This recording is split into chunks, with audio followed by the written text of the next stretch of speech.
I'm Srijith. I work for Questbook. Questbook is a grants provider for Arbitrum.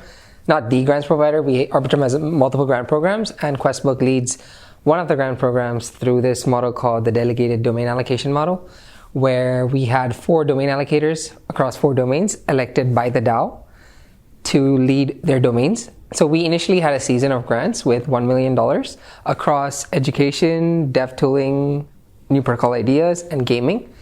And it went really well. We had over 200 proposals over a span of 4 months. We actually completed our funds within a span of 4 months instead of 6. And we had to scale it up. So now we had our season 2 pass with $4 million worth of grants, with $1 million across each domain. So yep, that's what Arbitrum is, and that's what we do at Questbook. If you're looking to apply, first tip, definitely read the RFP doc. Each of the domain allocators have spent hours and hours crafting their RFP doc to make it clear to anyone who's applying that what they're looking for. So one of the things that we're seeing is a lot of the times the proposals are out of scope of a domain, which ideally you shouldn't be doing because the RFP docs are super clear. So I would recommend everyone to look detailed into the RFP doc.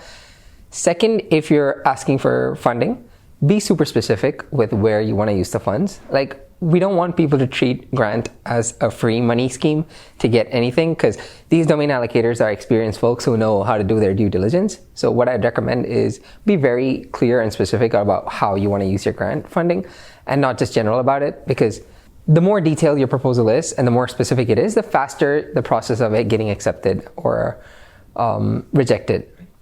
And I'd say lastly, it's about your credibility. So if you think you're good at something, please just stick to it. It makes more sense if you're proposing for something that's related to what you're asking for. So one of the things we're also seeing, I guess this becomes like a 3.5 thing, which is we have a grant cap of $50,000, but ideally we prefer proposals below $25,000. And the reason is it makes it easier to accept one because only one domain allocator has to accept it.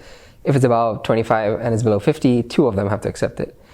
And as a tip, I recommend anybody applying to try to keep it below 25. It makes life easier for both the domain allocators and, because we know just because we have a cap, everybody's applying to a $50,000 cap. It's easy to ask for the maximum amount, but when you do that, it makes it clear to the domain allocators that you're just trying to squeeze as much money out of this as possible instead of using the grant money as a proper subsidy tool to help you build your product that it will eventually make yourself money instead of having to use grants as your only way of revenue. I actually missed the Denver GovHack and I had a lot of FOMO, and I definitely wanted to be participating in the ETC one, and I just wanted to see the vibes here, what people are doing. It's interesting because governance, usually it takes a while to put a proposal on a DAO, get it passed, and I don't think that is changing, but what is changing is I've seen, even today, I was just going through a list of the proposals that people have been posting, and they're very interesting proposals.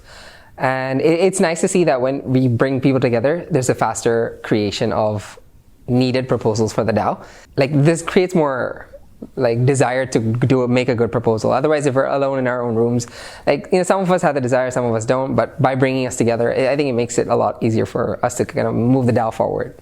So when you look at a proposal, you expect these large GCP type, the gaming proposal or a Questbook grant proposal or sequencer proposals, which are like these big proposals you expect. But what I like this one interesting proposal around creating a general mascot plus merchandise for a general purpose for Arbitrum. I think it's good that if we're all aligned and we know where to source our merchandise and mascots from, how to represent Arbitrum everywhere in a unique manner across the board. That was pretty cool. It's not something you'd think about, and I think that only happened because folks got together here, and which is pretty interesting. I think anybody that's entering Web3, and I know a lot of non-tech folks find it very hard to understand what Web3 is and how to enter this space, because how do you contribute? If you're a developer, it's pretty easy. You just got to get into the coding, build something, ship it. It's not so easy as a non-tech folk to contribute. But GovHack makes it super easy if you're not interested, if you're not a coder, because there is a lot of value that you can add based on your experience, whether it's in Web 2, whether it's in Web 3, even if you're not a coder. So I met some interesting people from different backgrounds who are contributing to a unified goal for our Arbitrum ecosystem to improve. So I think, I would definitely recommend it to anyone.